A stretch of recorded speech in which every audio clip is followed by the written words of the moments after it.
Electric force की vector sum का value calculate कैसे करते हैं, यह हम लोग को आज सीखना है। अभी तक आप पढ़ रहे थे electric force, Coulomb's law.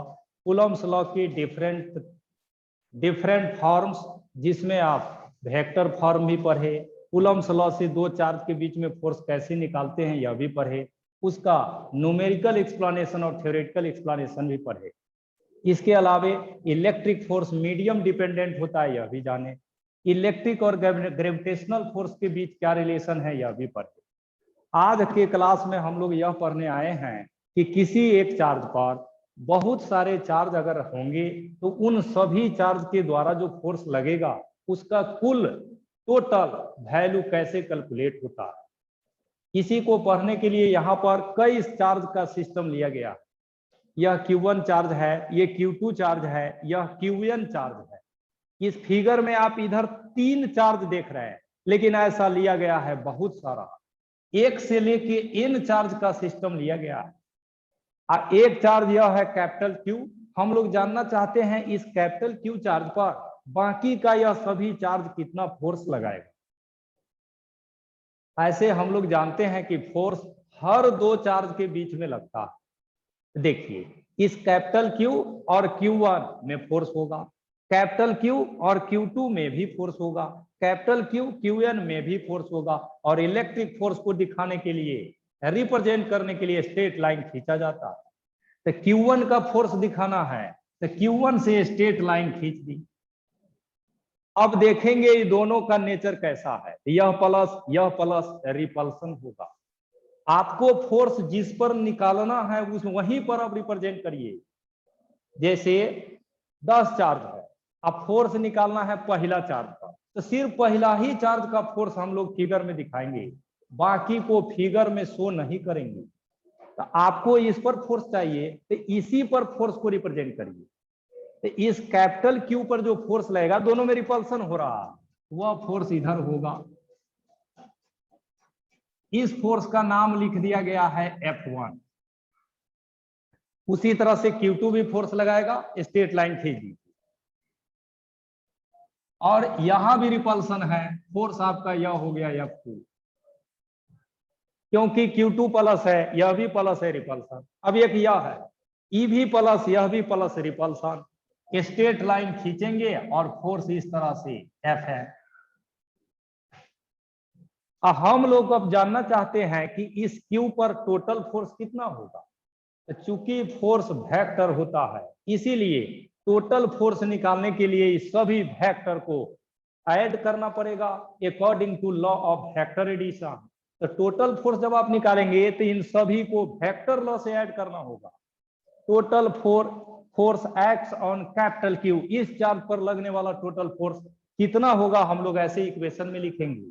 Force F1 plus force F2 plus जितना चार्ज लग रहा है सबका फोर्स और सबका वेक्टर सम। क्लास 11 में भी ऐसा हम लोग पढ़ते थे, gravitational force due to multiple masses. वहां भी इस तरह से एडिशन होता था। जब बहुत सारे फैक्टर को ऐड किया जाता है तो इसे प्रिंसिपल ऑफ सुपरपोजिशन कहते हैं। This is called principle of superposition.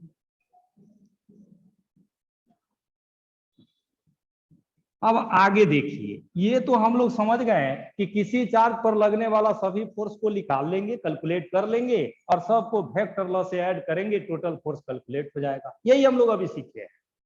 अब आगे देखिए, इस इक्वेशन में जो आप लिखे हैं F1 F2 Fn, इस सब का वैल्यू निकालने हम लोग को आता है। यहीं से हम लोग लिखेंगे बाय कूलम्स लॉ।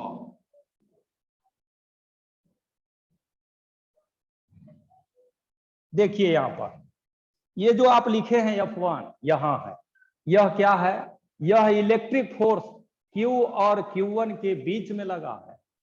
यह F1 ये दोनों पॉइंट चार्ज के बीच में लगा है, F2 भी पॉइंट चार्ज में है, Fn भी पॉइंट चार्ज में है। यानी ये सब फोर्स पॉइंट चार्ज के बीच में लगने वाला फोर्स है। और इन सभी फोर्स का वैल्यू हम लोग कूलम्स लॉ से कैलकुलेट करते हैं, वही अभी कैलकुलेट करेंगे। F1 निकालना है डायरेक्ट, कूलम्स लॉ बताता है कि फोर्स बराबर होता है कूलम कांस्टेंट के दोनों चार्ज का प्रोडक्ट Q1 अब बाई दोनों चार्ज के बीच का डिस्टेंस। जो फोर्स आप निकालेंगे वही डिस्टेंस लेना है।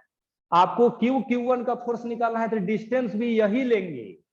इस डिस्टेंस को R1, इस डिस्टेंस को R2 और इसको Rn ले लिया गया है। This is Rn। तो वहां पर हम लोग लिखेंगे R1 का स्क्वायर। उसी तरह से F2 जब लिखिएगा तो K चार्ज हो गया Q, F2 यह है, यह किसके किसके बीच लगा है, कैपिटल Q और Q2। तो इसी दोनों का प्रोडक्ट करना है, कैपिटल Q Q2 अब बाई डिस्टेंस भी इसी दोनों का लेना है, दैट इज R2 स्क्वायर। उसके बाद देखिए Fn है, यह हो गया K कैपिटल Q, यह Fn किसके किसके बीच है, कैपिटल Q और Q1। तो इसी दोनों चार्ज का प्रोडक्ट QQn और डिस्टेंस हो गया Rn स्क्वायर। सभी फोर्स का वैल्यू कूलम्स लॉ से ऐसे ही निकाला जाएगा और एडिशन करने के लिए वेक्टर लॉ का इस्तेमाल करते हैं। आज कुछ फिगर आपको बताएंगे जिसमें लॉ ऑफ वेक्टर एडिशन का हम यूज करेंगे और वैल्यू निकालेंगे भी और आपको सीखना भी है। अब आज के बाद अगले 2-3 दिनों तक जो भी आप पढ़ेंगे इस चैप्टर में सब वेक्टर से रिलेटेड है। वेक्टर से जुड़े हुए परेशानी आपको हो सकता है, इसीलिए सब लोग वेक्टर का रिवीजन करिए या ग्रेविटेशनल फोर्स का रिवीजन कर लीजिए। वहीं पर इसको लिखिए। अब हम लोग फोर्स का कैलकुलेशन करना शुरू करते हैं।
तो अब पढ़ने आ गए हैं कैलकुलेशन ऑफ इलेक्ट्रिक फोर्स। यहाँ पर कई सारे फिगर आएंगे, क्वेश्चन आएंगे, उस सब से हम लोग इलेक्ट्रिक फोर्स निकालेंगे। फिगर नंबर 1 या एग्जाम्पल नंबर 1 आपके सामने है। देखिए यह एक चार्ज है, इस चार्ज का वैल्यू है Q। एक दूसरा चार्ज है, इसका वैल्यू है 10Q। हम इलेक्ट्रिक फोर्स निकालना चाहते हैं। दो ही चार्ज का सिस्टम है, सिर्फ 2 चार्ज है, यहाँ पर 2 चार्ज के सिस्टम का फोर्स निकालना है। तो पहले डायग्राम में फोर्स को रिप्रेजेंट करिए। रिप्रेजेंटेशन करने के लिए दोनों चार्ज के बीच स्ट्रेट लाइन खींचा जाता है। खींच दिए, इस पॉइंट का नाम A लिख दिए, यह B लिख दिए। दोनों प्लस है तो रिपल्सन होगा। इस फोर्स को इधर दिखाएंगे F। यह फोर्स लग रहा है 10Q पर B पॉइंट पर, तो इसको लिखेंगे B। लगाने का सोर्स A है तो FBA। यहां पर दिखाइएगा तो फोर्स इधर लगेगा और इसका नाम लिखेंगे FAB। ये दोनों के बीच का डिस्टेंस हम R ले लिए। ये दोनों फोर्स एक्शन रिएक्शन फोर्स होता है, दोनों का वैल्यू सेम होता है। ये दोनों का वैल्यू क्या होगा, डायरेक्ट कूलम्स लॉ से हम लोग निकाल सकते हैं, by Coulomb's law. Coulomb's law से देखिए हम लोग क्या लिखेंगे, FAB ये बराबर हो जाएगा K, दोनों चार्ज का प्रोडक्ट मल्टीप्लाई कीजिएगा तो 10Q स्क्वायर अब बाई डिस्टेंस का स्क्वायर यानी R स्क्वायर। आप यह भी निकालिएगा तो यही आएगा। FBA भी आप निकालेंगे तो यही आएगा कि 10Q square by R square. तो ये दो चार्ज का सिस्टम था, ऐसा फिगर आप पहले भी बना चुके थे। अब इससे थोड़ा सा आगे, आगे कहने का मतलब इससे थोड़ा सा बड़ा केस पढ़ते हैं, इससे थोड़ा भारी केस पढ़ते हैं, फिर उसके बाद और भारी, उसके बाद और भारी, यानी हम लोग अपना लेवल ऊंचा करते चले जाएंगे। हर एग्जाम्पल अगला स्टेप या अगले फिगर का इंफॉर्मेशन देगा, और ये आगे बढ़ने का सिलसिला कभी रुकता नहीं है। हम आप मिल के इसको रोक देते हैं। अगर बढ़ाते जाइएगा तो बहुत सारी बातें आपको सीखने को मिलता है। ये पहला एग्जाम्पल था, इसको लिख लीजिए। अब सेकेंड एग्जाम्पल बनाते हैं।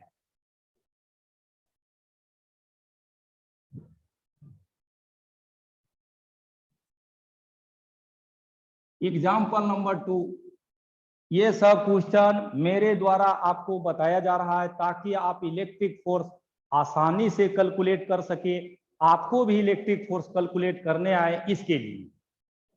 और इसका परिणाम तब मिलता है जब आप घर पर आज किताब निकालेंगे, जो भी किताब आपके पास है, इलेक्ट्रिक फोर्स निकाल करके, चैप्टर निकाल करके उसका 10 क्वेश्चन कम से कम आज बनाएंगे, तब बेनिफिट होगा इसका।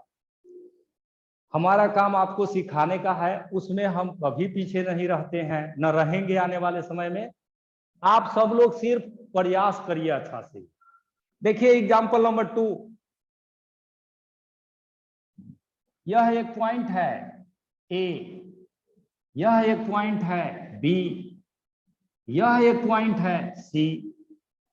3 पॉइंट यहां लिया गया है इस फिगर में, जैसा कि आप देख रहे हैं। ए से बी तक का डिस्टेंस दिया हुआ है 2x, बी से सी तक का डिस्टेंस दिया हुआ है x। इस पॉइंट पर चार्ज रखा हुआ है -q, यहां पर चार्ज रखा हुआ है +q, और यहां पर भी चार्ज रखा हुआ है +q। इस फिगर में 3 चार्ज को रखा गया है, और वह तीनों charge A B C point पर रखा हुआ। तीनों जगह चार्ज कितना कितना है यह भी बताया गया है। तीनों जगह के बीच का सेपरेशन यानी डिस्टेंस क्या है यह भी क्वेश्चन में दिया हुआ। हम लोग टोटल फोर्स ए पॉइंट पर निकालना चाहते हैं। यहीं से लिखे, ये क्वेश्चन कंप्लीट करते हैं। Find the total electric force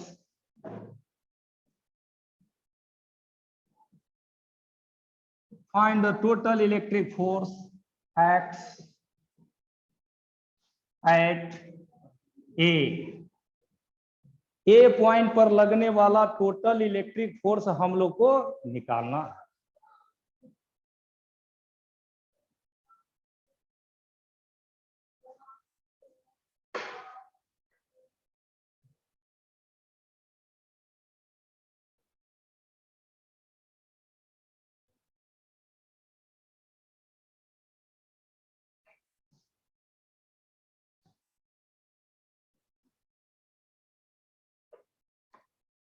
सब लोग यहां पर अब ध्यान दीजिए, फोर्स निकालने का मेथड सब लोग सीख लीजिए। देखिए हमको सिर्फ ए पॉइंट पर फोर्स चाहिए, तो बाकी पॉइंट से अब कोई लेना देना नहीं है। बाकी पोजीशन पर फोर्स नहीं शो करेंगे, फोर्स का रिप्रेजेंटेशन सिर्फ ए पॉइंट पर करना है। ठीक है, करने जा रहे हैं सब लोग। देखिए यह ए है, यहां पर इलेक्ट्रिक फोर्स बी के चार्ज के कारण लगेगा, और सी के चार्ज भी यहां पर फोर्स लगाएगा, यानी ए पॉइंट पर 2 फोर्स लगेगा। एक फोर्स बी पॉइंट के कारण, दूसरा फोर्स सी पॉइंट के कारण। अब दोनों को यहां डायग्राम में शो करिए पहले।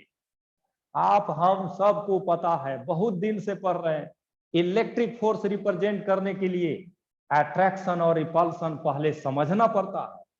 आप इसके बिना फोर्स कैलकुलेट नहीं कर सकते हैं। तो सबसे पहले ए और बी का देखिए।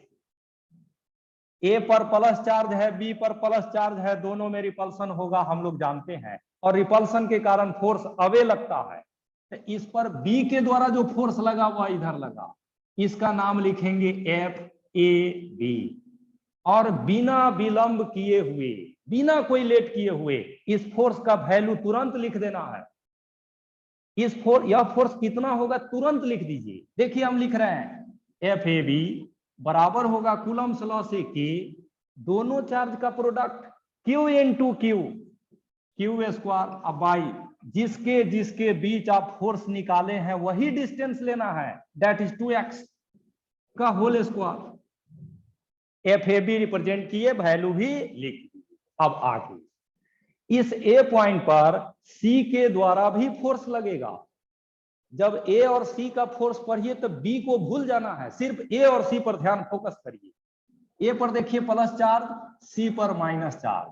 प्लस माइनस में अट्रैक्शन होता है, और अट्रैक्शन का फोर्स कैसे दिखाते हैं आप कई बार सीखे हैं।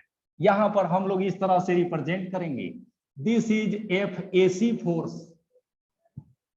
ये जो फोर्स हम दिखाए हैं यह ए और सी पर लगने वाला फोर्स, ए और सी के बीच में, इसका भी वैल्यू तुरंत लिख दीजिए, F A see that equals के दोनों चार्ज का प्रोडक्ट, ए पर क्यू है और सी पर भी क्यू है, गुना करेंगे तो क्यू स्क्वायर।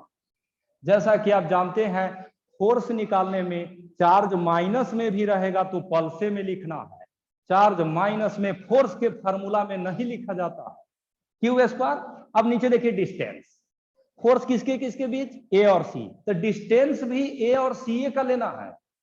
ए और सी के बीच का टोटल डिस्टेंस आप देखिएगा तो यह 3x है, यहां पर लिखेंगे 3x स्क्वायर। तो हम लोगों ने पहले क्या किया, फिगर में डायग्राम में फोर्स को दिखाया, उसके बाद फोर्स का वैल्यू लिखा। अब टोटल निकालना है। टोटल फोर्स आप कभी भी निकालिएगा आज के बाद, आज पहला दिन आपको हम सिखा रहे हैं इसलिए बता रहे हैं, आप इलेक्ट्रिक फोर्स कभी भी निकालिएगा, 2 से या 1 से ज्यादा फोर्स रहे, पहले फ्री बॉडी डायग्राम बना लीजिएगा। बगैर उसके फोर्स निकालने से आप कंफ्यूज हो सकते हैं।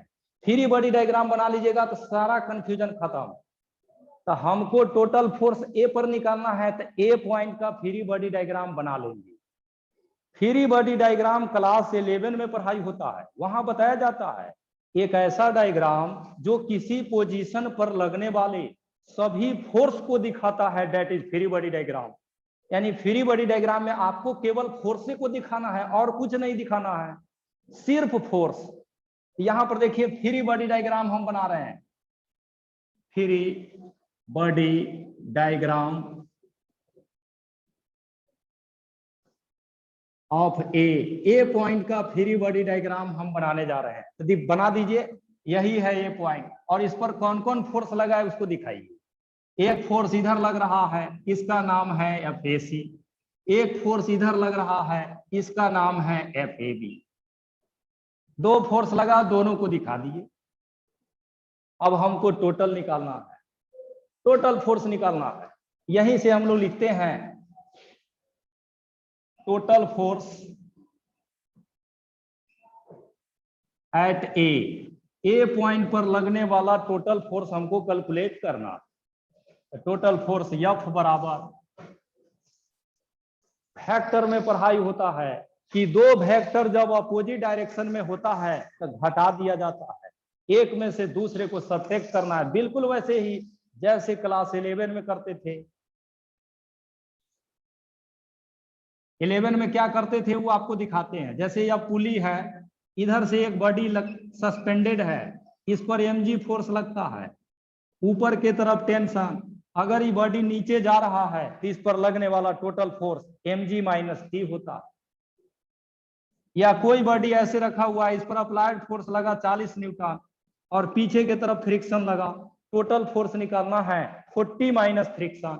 अपोजिट डायरेक्टेड वेक्टर का एडिशन जब करते हैं तो वहां सब्ट्रैक्शन होता है, उसी का यूज यहां हो रहा है। आप सब लोग क्लास 12 के स्टूडेंट हैं, इसीलिए हम आशा उम्मीद यह रखते हैं कि आपको यह एडिशन आता है, आना भी चाहिए। नहीं आने पर 12 क्लास में वेक्टर को पढ़ा पाना बहुत आसान नहीं है। जिनको पढ़ना है वेक्टर वो लोग 9 बजे की क्लास में पढ़ सकते हैं। अभी 9 बजे वेक्टर ही पढ़ा रहे हैं, यही सब सिखा रहे हैं, कल ही ये सब सिखाया गया है। खैर यहाँ टोटल निकालना है, एक में से दूसरे को घटा दीजिए। अब देखिए बड़ा कौन है, बड़ा में से छोटा को सब्ट्रैक्ट किया जाता है। ये दोनों इक्वेशन बताता है कि बड़ा कौन है। यहाँ देखिए डिनोमिनेटर 2x है, यहाँ 3x है, यानी ऊपर वाला बड़ा है या छोटा है। तो इसमें से इसको घटा देंगे, F A B minus F A C. अब वैल्यू पुट कर दीजिए, के क्यू स्क्वायर बाई, इसका होल स्क्वायर करिएगा तो हो जाएगा 4x square minus k q square by 9x square. अब जो कॉमन होने वाला है ले लीजिए, k q square by x square, और यहां पर बच गया 1/4 minus 1/9। This is total force acts at A. तो इस क्वेश्चन में ए पॉइंट पर लगने वाला टोटल फोर्स हम कैलकुलेट कैसे करिएगा वो सिखाए हैं। अब बी और सी पॉइंट भी है, बी और सी पर हम सिखाने नहीं जा रहे हैं, लेकिन बी पॉइंट पर आप ही को दे रहे हैं, घर पर बनाइएगा। Homework, find total electric force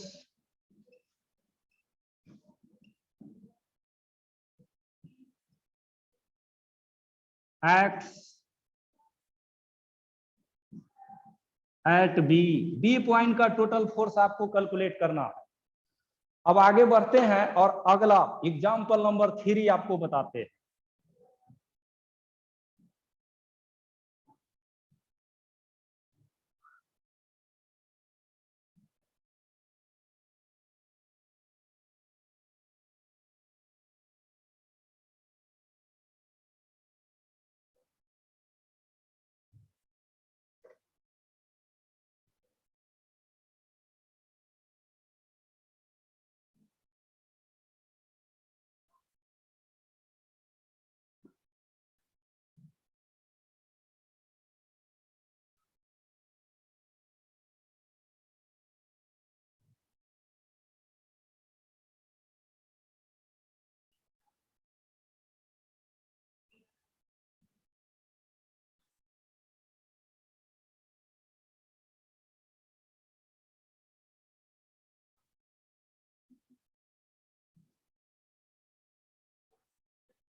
तो अब अगला फिगर आ गया। अगला फिगर में एक इक्विलेटरल ट्रायंगल के 3 कॉर्नर पर चार्ज रखा गया है, जैसा कि आप देख रहे हैं। हम लोग ए पॉइंट पर टोटल फोर्स कैलकुलेट करना चाहते हैं। बस आपको 2 स्टेप में काम करना है। सबसे पहले फिगर में फोर्स को दिखाना है, फिर उसका वैल्यू लिखना है, फिर ही बॉडी डायग्राम बना करके टोटल कैलकुलेट करना है। फोर्स निकालने के 3 स्टेप। पहले डायग्राम में फोर्स को रिप्रेजेंट करना, उसके बाद कूलम्ब्स लॉ से उसका वैल्यू लिखना, और तीसरा फ्री बॉडी डायग्राम बना करके टोटल को कैलकुलेट करना। ठीक है, तो इसको हम लोग करते हैं। ए पॉइंट पर क्यू चार्ज है, इस ए पॉइंट पर बी पॉइंट का चार्ज फोर्स लगाएगा। जो लगाएगा वह देखिए कैसा होगा। ये प्लस है, ये प्लस रिपल्सन होगा, और रिपल्सन के कारण फोर्स अवे दिखाया जाता है ऐसे ही। यह फोर्स का नाम लिखेंगे एफ ए बी, और बिना लेट किए हुए इसका वैल्यू भी लिख देंगे। यहीं से लिखेंगे एफ ए बी बराबर कूलम्ब्स लॉ कहता है कांस्टेंट के दोनों चार्ज का प्रोडक्ट क्यू स्क्वायर, अब बाई डिस्टेंस यहां से यहां का यल, तो यल स्क्वायर। फोर्स को रिप्रेजेंट किए, वैल्यू लिख दिए। नेक्स्ट, ए और सी में भी फोर्स लगेगा, लेकिन इस बार एक प्लस है दूसरा माइनस है, अट्रैक्शन होगा। हमको ए पर निकालना है, इसलिए ए पर फोर्स सिर्फ दिखाएंगे। आप फोर्स को दिखाइएगा तो वह इस तरह से अट्रैक्शन हुआ है, तो हम लोग लिख दिए एफ ए सी।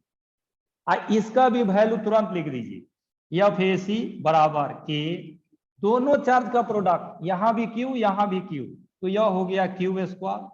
फिर इसी दोनों का डिस्टेंस एल है तो एल स्क्वायर। तो ए पॉइंट पर दो फोर्स लगा, जैसा कि आपके सामने है, दोनों का वैल्यू भी निकालो। वैल्यू निकालने पर पता चला कि दोनों का वैल्यू बराबर है, एफ ए बी और एफ ए सी दोनों इक्वल है। तो इसको भी यक्स मान लेंगे, इसको भी यक्स मान लेंगे। जैसे ग्रेविटेशन चैप्टर में करते थे वही काम यहां हो रहा है।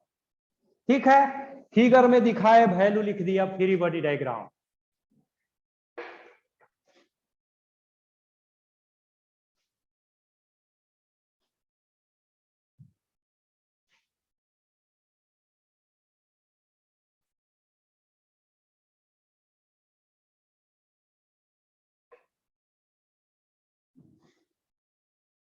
फ्री बॉडी डायग्राम बना रहे हैं ए पॉइंट का, यही है ए पॉइंट। यहां पर हम लोग देख रहे हैं एक फोर्स इधर लगा है और दूसरा फोर्स इधर लगा है, एफ ए सी, और इधर लगा है एफ ए बी। और फिगर को देखिएगा ध्यान से, तो यह एंगल भी हम लोग को मालूम है। इक्विलेटरल ट्रायंगल में हर एंगल 60 डिग्री 60 डिग्री होता है, तो बाहर का यह एंगल 120 डिग्री होगा। यह एंगल भी आपको मालूम है 120 डिग्री। इसके बाद देखिए, यह फोर्स और यह फोर्स दोनों का वैल्यू सेम है।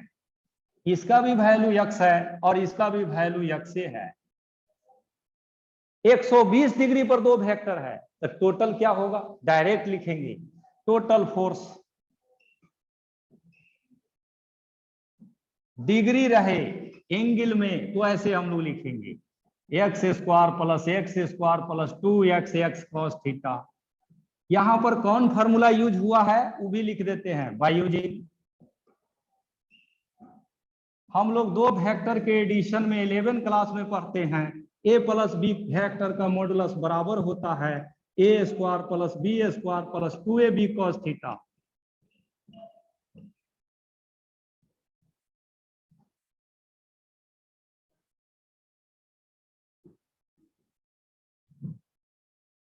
ये क्लास 11 में यह इक्वेशन पढ़ाई होता है, इसी का यूज यहां किया गया है। cos 120 डिग्री पर आप इसको सोल्व करिएगा तो रिजल्ट आपको यक्स से मिलता है। यहीं से हम लोग लिख देंगे, ये फार्मूला है एडिशन ऑफ वेक्टर का, इसका यूज किया गया है। नेक्स्ट आगे देखिए, इस पूरे को सोल्व करिएगा तो टोटल फोर्स यह आपको यक्स से आएगा। ये पूरा इक्वेशन सोल्व करने पर यक्स आएगा। और यक्स का कितना वैल्यू है कि Q square by L square. तो इस ए पॉइंट पर लगने वाला टोटल फोर्स यही होगा जो आपके सामने है।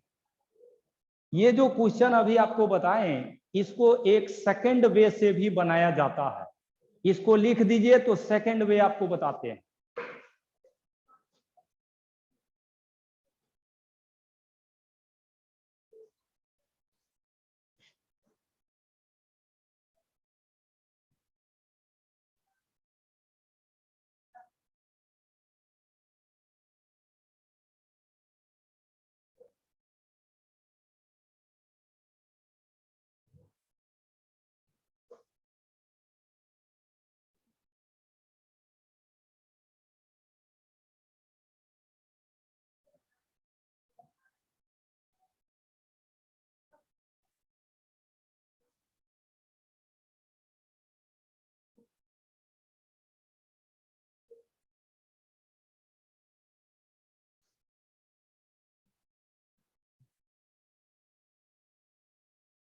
तो ये था वेक्टर का जो नियम है, उसके आधार पर कैलकुलेशन किया गया।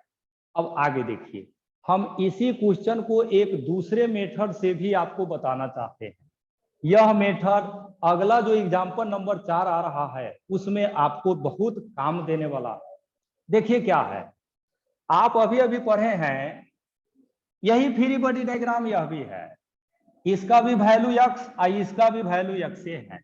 जब दो वेक्टर के मैग्नीट्यूड बराबर होते हैं तब रिजल्टेंट दोनों के एकदम बीच में होते हैं। यानी यहां जो रिजल्टेंट होगा वह यही होगा, और यह रिजल्टेंट इधर से भी 60 डिग्री बनाएगा और इधर से भी 60 डिग्री। ये काम तब करते हैं जब दोनों वेक्टर का मैग्नीट्यूड सेम होगा। दोनों फोर्स सेम है, इसीलिए रिजल्टेंट यही होगा। और जब रिजल्टेंट पता चल गया तब हम लोग आसानी से टोटल कैलकुलेट कर सकते हैं। देखिए यहीं से रिजल्टेंट, अब रिजल्टेंट निकालेंगे तो एफ बराबर देखिए क्या लिखेंगे, ये जो यक्स है ना इसका कंपोनेंट रिजल्टेंट के डायरेक्शन में ले लीजिए, इधर यक्स है तो इसी का कंपोनेंट इधर लीजिएगा। वेक्टर में पढ़ाई होता है कि किसी भी वेक्टर का कंपोनेंट किसी भी डायरेक्शन में निकालते हैं तो वह यक्स into cos थीटा के बराबर होगा। Magnitude of vector into cos theta is called component of vector. तो इसका कंपोनेंट इधर यही हो गया, फिर इसका भी कंपोनेंट निकालिएगा तो यही आएगा x इंटू cos 60 डिग्री। तो रिजल्टेंट के डायरेक्शन में दो कंपोनेंट, तो रिजल्टेंट आपका हो जाएगा x cos 60 डिग्री अब plus x cos 60 degree.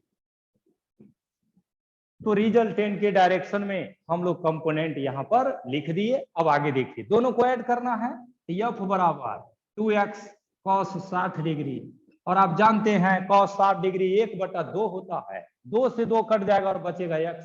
f बराबर डायरेक्ट x जिसका वैल्यू आप निकाले हुए हैं kq²/L²। तो यह मेथड भी यूज किया जाता है, लेकिन इसमें यही शर्त है कि दोनों वेक्टर का मैग्नीट्यूड सेम होना चाहिए। वहीं पर इसको लिखिए। एक चौथा क्वेश्चन आपको अभी बताएंगे जो थोड़ा सा और भारी है।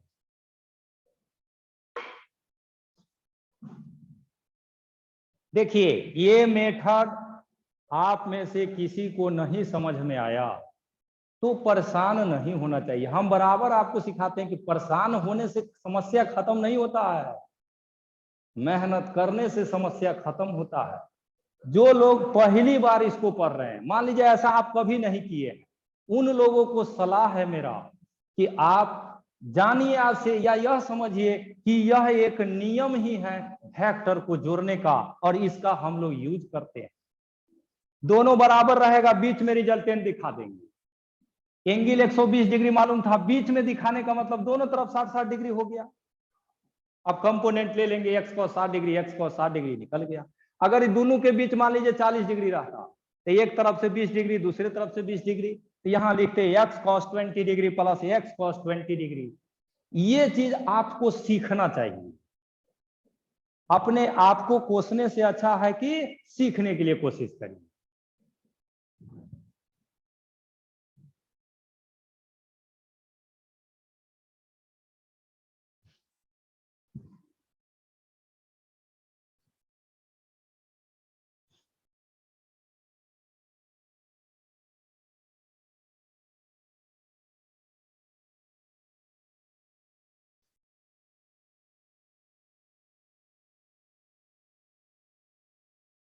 यह पॉइंट है ए बी सी डी।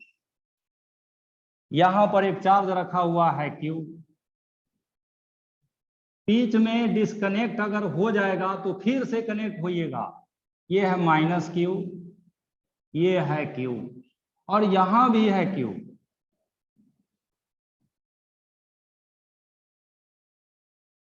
देखिए यह एक स्क्वायर है और स्क्वायर के चारों कॉर्नर पर 4 चार्ज रखा हुआ है। ये क्वेश्चन बहुत हल्का हो सकता है अगर ये माइनस हटा दे, सब जगह प्लस अगर रखेंगे तो ये हल्का क्वेश्चन हो जाता है। हम जानबूझ करके मेरे तरफ से थोड़ा कॉम्प्लिकेटेड ही आपको बताने का कोशिश कर रहे हैं, तो इसको हम माइनस ले लिए हैं। अगर ये भी माइनस करिएगा तो और कॉम्प्लिकेटेड हो जाएगा। चलिए पहले सीखते हैं, फिर बाद में प्लस माइनस तो करना ही है सब दिन। देखिए हम टोटल फोर्स निकालना चाहते हैं डी पॉइंट पर। टोटल फोर्स है डी पर निकालना है, तो डी पर फोर्स अब दिखाइए। ठीक है दिखाते हैं। डी पर सी फोर्स लगाएगा, सी और डी पर प्लस चार्ज है रिपल्सन, तो फोर्स लगेगा नीचे की तरफ। इस फोर्स का नाम लिखेंगे FDC। अब वैल्यू भी तुरंत लिख दीजिए। वैल्यू जब लिखेंगे तो देखिए क्या लिखिएगा कि दोनों चार्ज का प्रोडक्ट क्यू स्क्वायर और डिस्टेंस एल स्क्वायर। इसके बाद देखिए डी और ए दोनों पर प्लस चार्ज रिपल्सन फोर्स लगेगा इधर, इसका नाम लिखेंगे एफ डी ए और वैल्यू भी लिख दीजिए कि Q square by L square. D और ए पर कितना कितना चार्ज था, क्यू क्यू, प्रोडक्ट किए क्यू स्क्वायर और डिस्टेंस यल है तो यल स्क्वायर। अब देखिए आगे, इस डी पर एक फोर्स बी के द्वारा भी लगेगा और बी और डी के बीच में स्ट्रेट लाइन नहीं खींचा हुआ है तो उसको खींच देंगे हम लोग, खींच दिए। अब देखिए डी पर प्लस चार्ज और बी पर माइनस चार्ज, अट्रैक्शन होगा और फोर्स लगेगा इधर, इस फोर्स का नाम लिखेंगे एफ डी बी और इसका भी वैल्यू लिख देते हैं, यहीं पर लिख लेते हैं एफ डी बी बराबर के दोनों चार्ज देखिए यहां क्यू यहां भी क्यू तो क्यू स्क्वायर और डिस्टेंस अब डी से बी तक का लेना होगा, बी से डी तक का डिस्टेंस यह स्क्वायर का डायगोनल है और स्क्वायर का डायगोनल होता है √2 इंटू एल का होल स्क्वायर। तो यहां 3 फोर्स लगा जैसा कि आप देख रहे हैं, फिर से स्टार्ट कर दीजिए। तीन फोर्स लगा ऐसा हम लोग देख रहे हैं। अब देखिए नेक्स्ट हम लोगों को रिजल्टेंट निकालना है तो ये तीनों को ऐड करना होगा। ऐड करने से पहले हम लोग को मालूम है कि यह एंगल 45 डिग्री होता है, ये हम लोग को मालूम है क्योंकि स्क्वायर का डायगोनल है और यह पूरा एंगल 90 डिग्री है, ठीक है।